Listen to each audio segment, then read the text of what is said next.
বিশ্ববিদ্যালয়ের বৈষম্য বিরোধী ছাত্র আন্দোলনের অন্যতম অগ্রনায়ক বিনষ্ট করার জন্য স্বৈরাচারের দোসররা উঠে রাজনৈতিক দল দেয়নি।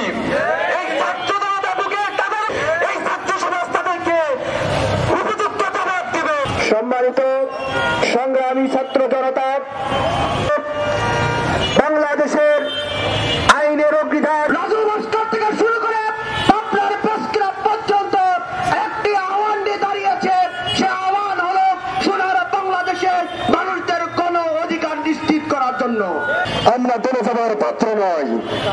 আমি স্পষ্ট ভাষায় বলে দিতে চাই, আওয়ামী পুনর্বাসন করার যদি কেউ বিন্দু পরিমাণ ষড়যন্ত্রে লিপ্ত থাকে, এই ছাত্র সমাজ কিন্তু ঘরে বসে থাকবে না। এবং উত্তরবঙ্গে অনেক মেধাবী শিক্ষার্থী আছে, আপনারা তাদের মধ্যে থেকে একজনকে উপদেষ্টা রাখুন। যথেষ্ট ডকুমেন্টস আছে, ছবি আছে। আপনার আওয়ামী লীগকে বিভিন্নভাবে পরিচালনা করতে হয় শাহাদত। এছাড়া বিভিন্ন কমিটি প্রণয়নের ক্ষেত্রে শাহাদতের একটা অন্যতম হাত ছিল।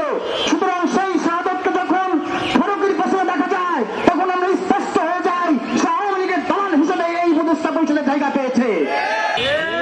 আমাদের ভাইয়ের রক্তের দাগ মোছার আগেই আপনারা আবার আমাদের সাথে বৈষম্য শুরু করেছে।